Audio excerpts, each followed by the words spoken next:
Hej og velkommen til min BØ-aflevering. Først vil jeg komme ind på opgave 1, som var at skulle redegøre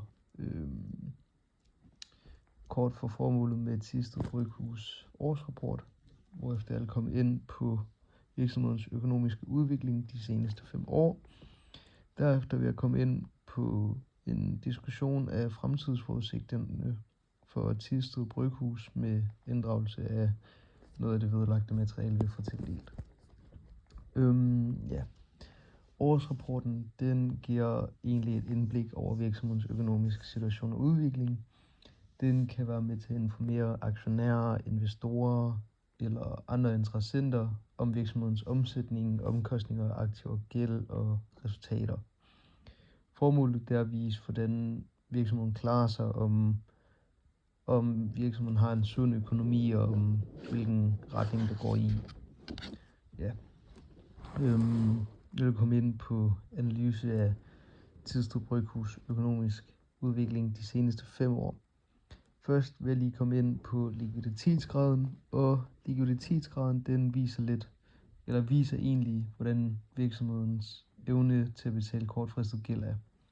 Og i 2015 til 2016 var den på 1,9, hvorefter den fra 2016 til 2017 kom op på 1,7, eller nede på 1,7.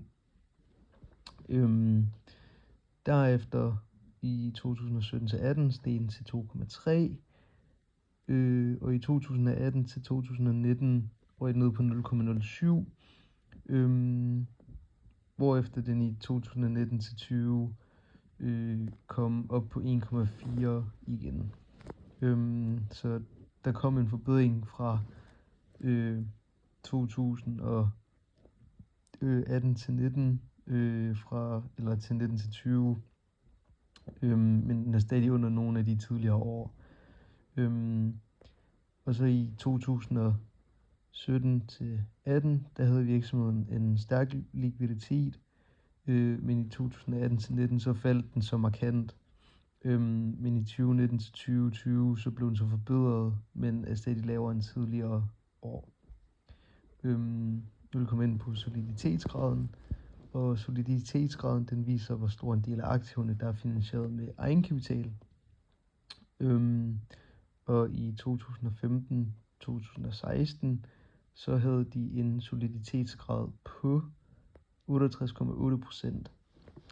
Året efter var den på 68,8% igen, hvorefter den i 2017 til 18 steg fra 68,8 til 71,5, så den er steget. I år 2018 til 19 så gik den fra 71,5 til 53,3, så den har været faldende. Året efter så faldt den faktisk yderligere endnu mere, hvor den røg ned på 48,8 eller 48,1. Og deres soliditet den var stærk frem til 2017-18, men er faldet markant de seneste år. Og et fald fra 71,5 til 48,1, det kan måske betyde, at virksomheden har fået mere gæld, optaget mere gæld. Egenkapitalforrentning. Egenkapitalforrentning viser, hvor godt virksomheden forrenter deres egenkapital. I 2015-16 var den på 3,2, hvorefter den i 2016-17 kom op på 9,5, hvilket er en stor stigning. Fra 9,5 til året efter røg den op på 10,3, hvilket vil sige, at den kom op på endnu en stigning. Året efter steg den endda endnu mere, fra 10,3 til 13,7, hvor den var på sit højeste. Derefter røg den ned på 7,8, så den faldt lidt igen. Og deres egenkapitalforrentning den steg kraftigt frem til 2018-19, men faldt igen i 2019-20, hvilket kan tyde på lavere rentabilitet. Og deres afkastningsgrad viser, hvor effektiv virksomheden skaber overskud ud fra sine aktiver. Og fra 2015-16 så var den på 2,7, hvor den året efter røg op på 8,4, så der har været en større stigning. Derefter kom den op på 9,2 fra 2017 til 18. I 2018-19, der kom den op på 10,9, hvilket var deres højeste afkastgrad, hvor den i 2019-20 røg ned på 5,7 igen. Så deres afkastningsgrad var stærkt stigende fra 2015 til 2016 til 2017-18.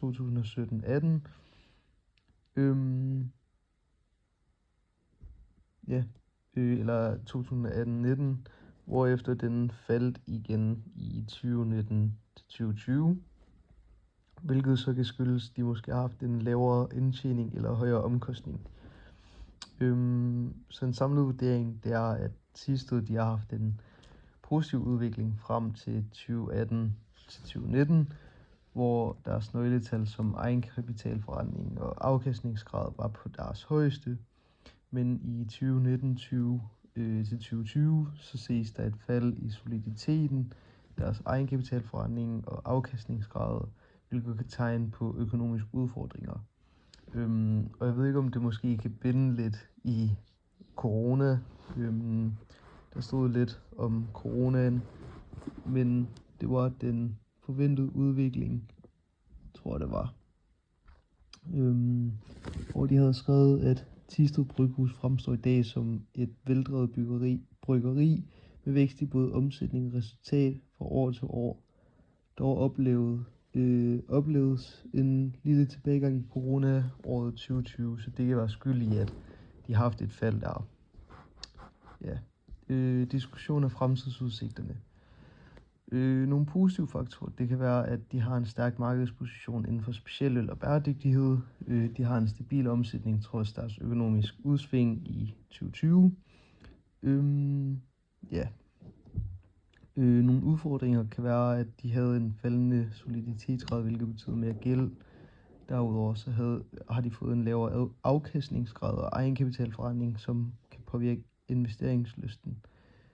Derudover har de egentlig også en hård konkurrence fra både større bryggerier og mikrobryggerier. Der ligger for eksempel Vendsyssel Bryghus, og der ligger et bryghus inde ved Sebel Obels Plads i Aalborg, som hedder Søgaards Bryghus, hvor de har noget konkurrence. Så det kan konkluderes, at virksomheden har haft nogle gode år, men de seneste tal viser deres økonomiske udfordringer, og at de skal arbejde på at øge deres rentabilitet og styrke deres soliditet for at sikre en bedre langsigtet vækst.